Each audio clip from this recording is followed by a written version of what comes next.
Okay, so Wolves 2, Leicester 1 in an absolutely massive 3 points for Wolves.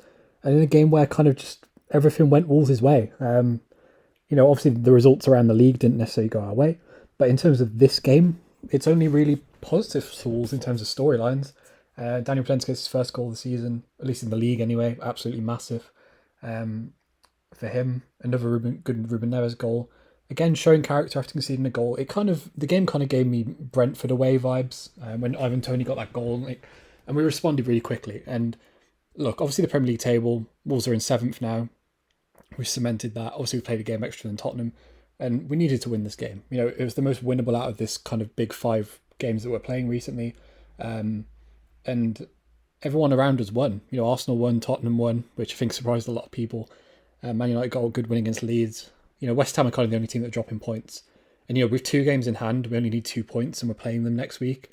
West Ham feel like the one team that can drop out. And look, I don't really care about Champions League. I don't think we'll get it anyway. But top seven's what we should be aiming for. And look, if we get fourth, great. But top seven's what we want. You want Europe. And West Ham feel like they're probably going to drop out if we can continue this form. And we had to win with the results that went around. And the one good thing about this win as well is, I know people don't want to speak about this, but it kind of confirms top eight.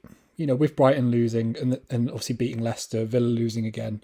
I know Southampton won, but there's such a big gap from Wolves to Brighton and Southampton that it's kind of top eight confirmed. Look, the game was terrible. It was well, not terrible, but it wasn't actually a good overall performance. XG actually had the game at 0.7 to 1.5, and I think that was fair. I thought Leicester were the better side for a lot of the game. I think Leicester's bad defence and probably some good finishing from Wolves kind of carried it through. I thought when the lineup came out, I was happy with it. I didn't really have any complaints. It was kind of what everyone expected. I think the three-man midfield does work, and it worked in the first 10 minutes. I don't really think there was any complaints about the start of the game. We came out quickly like we did against Tottenham. We got an early goal. Good finish by Ruben Neves. Again, poor goalkeeping by Kasper Schmeichel. I spoke about this in the preview I did.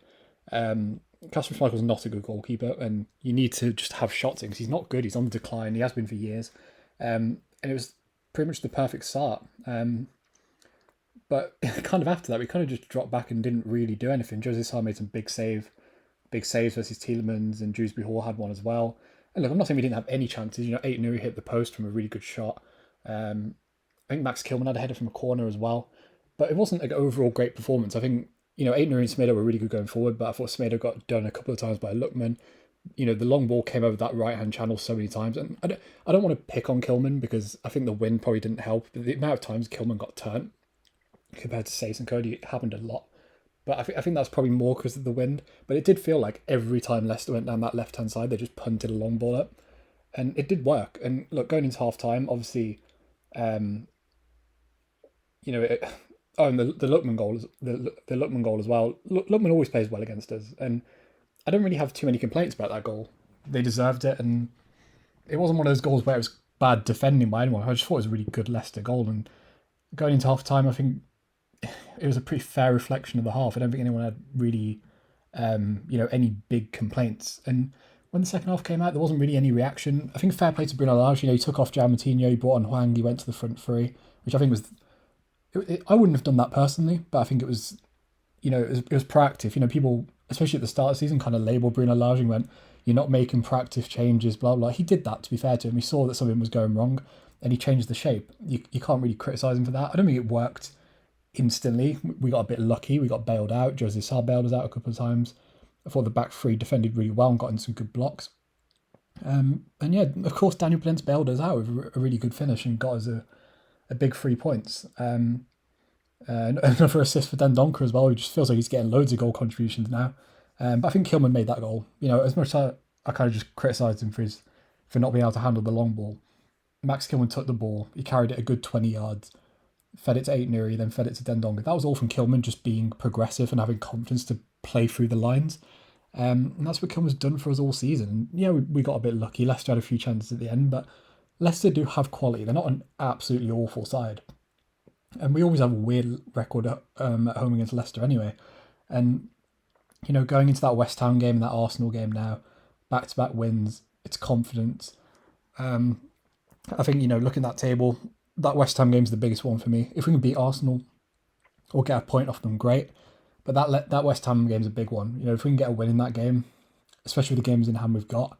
Less West Ham going to Europe. West Ham got a lot of issues with their squad as well. People talk about our squad getting not really much depth, but West Ham's don't either. And there's a lot of injuries at West Ham. There's a lot of players dropping off form. West Ham are very catchable. And look, Tottenham, Arsenal, Man United, they have better squads than us. They've got elite managers, well, Conte anyway. They'll probably end up finishing above us. But West Ham, that's the key battle. Even if we can get 2 points out of those games, we can come through this little month where we've had Arsenal twice, Tottenham, West Ham, Leicester. I think we can be pretty happy with how we're performing. So yeah, not a good game overall in terms of actual performance, but Pedro Neto as well came back, which is really nice to see. I was surprised he actually came on, to be honest. I didn't really expect him to. I think it's a bit damning on Trincao that, 2 of our forwards got subbed off and 2 came on and Trincao wasn't one of them. Maybe it was just because of the style of the game and we needed a bit of pace on the break, but I don't really know what's going to go on with Trincao now that Neto and Hwang are back. And they're clearly, at least on this game anyway, favoured a bit more highly. But who cares? Pedro Neto's our asset. Trincao isn't, and Pedro's a better footballer than both of them. And he came on and did well. He held the ball up pretty well. He won a couple of fouls. Clearly hasn't lost any of his pace anyway. So yeah, overall, not a great performance, but a massive 3 points. And yeah, move on. It was just in the end, it's not a performance to remember, but it's a big 3 points after that Arsenal game and that Norwich game where it kind of felt like the mood was going to go. But if you enjoyed the video, subscribe to the channel, like the video, and yeah, peace.